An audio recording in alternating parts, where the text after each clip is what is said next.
18 जुलाई को अमशीपुरा शोपियां में हुए एनकाउंटर की जांच सेना द्वारा पूरी कर ली गई है। शुरुआती जांच में सेना को एनकाउंटर को अंजाम देने वाले अपने जवानों के खिलाफ सबूत मिले और इसके बाद कार्रवाई शुरू कर दी गई है। सेना ने बताया कि इस एनकाउंटर के दौरान जवानों ने armed forces special power act के तहत मिली शक्तियों का उल्लंघन किया। इस ऑपरेशन में चीफ ऑफ आर्मी स्टाफ द्वारा दिए गए निर्देशों का भी उल्लंघन किया गया। 18 जुलाई को शोपियां के अमशीपुरा गांव में इम्तियाज़ अहमद, अबरार अहमद और मोहम्मद इब्रार का एनकाउंटर कर दिया गया था। ये सभी राजौरी जिले के रहने वाले थे। सेना ने कहा था कि ये आतंकवादी थे और इनके पास से हथियार और गोला बारूद भी बरामद किया गया है। उधर मारे गए लड़कों के परिवार वालों ने कहा था कि ये सभी मजदूर थे और शोपियां में मजदूरी करने गए थे। उनका आतंकवाद से कुछ भी लेना देना नहीं था। परिवारों का कहना था कि उनकी अपने बेटों से 17 जुलाई को आखिरी बार फ़ोन पर बात हुई थी। परिवारों ने 10 अगस्त को अपने इलाके की पुलिस चौकी में तीनों युवाओं के लापता होने की शिकायत दर्ज करवाई थी। पुलिस ने परिजनों के आरोप पर केस दर्ज किया था और परिवार के सदस्यों के डीएनए सैंपल कलेक्ट किए थे। उनका मिलान कथित मुठभेड़ में मारे गए कथित आतंकवादियों के डीएनए से किया जाना है। डीएनए सैंपल्स की रिपोर्ट अभी नहीं आई है, पर सेना की जाँच पूरी हो गई है। आर्मी ने इसे शुक्रवार को जारी किया।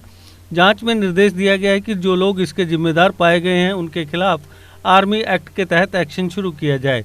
रिपोर्ट में यह भी कहा गया है कि एनकाउंटर में मारे गए लोगों का आतंकवाद या इससे जुड़ी गतिविधियों से संबंध था या नहीं, इसकी जांच जम्मू कश्मीर पुलिस अभी कर रही है। इसी बीच सेना प्रमुख जनरल मनोज मुकुंद नरवणे ने कहा कि अमशीपुरा के एनकाउंटर केस की जांच को पूरी पारदर्शिता और तर्कपूर्ण तरीके से पूरा किया जाएगा। सेना अपनी हर कार्रवाई को पूरे प्रोफेशनल तरीके से करने के लिए प्रतिबद्ध है। सेना प्रमुख ने आगे कहा कि भारतीय सेना किसी भी अशांत क्षेत्र में तय नियमों के उल्लंघन होने पर जीरो टॉलरेंस की नीति के साथ काम करती है और आगे भी ऐसा ही होगा। आपको बता दें कि पहले भी ऐसे कई मामले सामने आ चुके हैं। इससे पहले भी कई मुठभेड़ों पर सवाल उठ चुके हैं। कश्मीर के माछिल सेक्टर में 2010 में एक फेक एनकाउंटर में 3 लोगों को मार डाला गया था, जिसके बाद घाटी के हालात बेहद ज़्यादा खराब हो गए थे।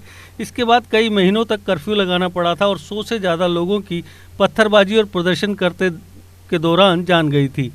इससे पहले 2000 में पथरीबल में 5 नागरिकों की फेक एनकाउंटर में मौत हो गई थी। 2016 में कुपवाड़ा के डाम्बुला इलाके में सेना ने जैश ए मोहम्मद के 5 आतंकवादियों को मार गिराया था। इस मुठभेड़ पर भी स्थानीय लोगों ने सवाल उठाए थे। लोगों का आरोप था कि सुरक्षा बलों ने उन्हें पहले ही मार दिया था और फिर बाद में उनकी लाशों को वहां डाला गया। आरोप था कि किसानों की जमीन पर कब्जा करने के लिए एनकाउंटर को उस जगह पर दिखाया गया। पुलवामा में दिसंबर 2018 में सुरक्षा बलों और आतंकवादियों के बीच हुई मुठभेड़ में 3 आतंकवादी मारे गए थे। इस एनकाउंटर में भारतीय सेना का एक जवान भी शहीद हुआ था। इसके अलावा प्रदर्शनकारियों और सुरक्षा बलों के बीच हुए संघर्ष में 7 नागरिकों की भी मौत हो गई थी। इस एनकाउंटर पर भी कई तरह के सवाल उठे थे। स्थानीय लोगों ने कहा था कि सुरक्षा बलों ने बिना वार्निंग दिए गोलीबारी शुरू कर दी, जिसकी वजह से आम लोगों की मौत हुई। 2000 में कश्मीर के पथरीबल में हुई एक मुठभेड़ पर भी सवाल उठे थे। इस मुठभेड़ में 5 लोग मारे गए थे। इस एनकाउंटर पर सवाल उठाने वाले स्थानीय लोगों ने जब उपायुक्त कार्यालय पर हिंसक प्रदर्शन किया तो उन्हें रोकने के लिए गोलियां चलानी पड़ी। उस वक्त भी 9 लोगों की मौत हो गई थी। ऐसा नहीं है कि सवाल सिर्फ कश्मीर में एनकाउंटर्स पर ही उठते हैं। इसके अलावा भी कानपुर का विकास दुबे एनकाउंटर हो या हैदराबाद में हुए नर्स के गैंगरेप के आरोपियों का एनकाउंटर, पुलिस के दावों पर कई तरह के सवाल उठाए जाते रहे हैं। जीके अपडेट रहे हमारे साथ। अगर आप ये वीडियो YouTube पर देख रहे हैं तो हमारे YouTube चैनल को सब्सक्राइब करें और बेल आइकन को क्लिक करें।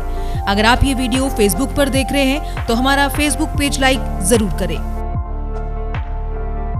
For advertisement please contact 705-109-1801।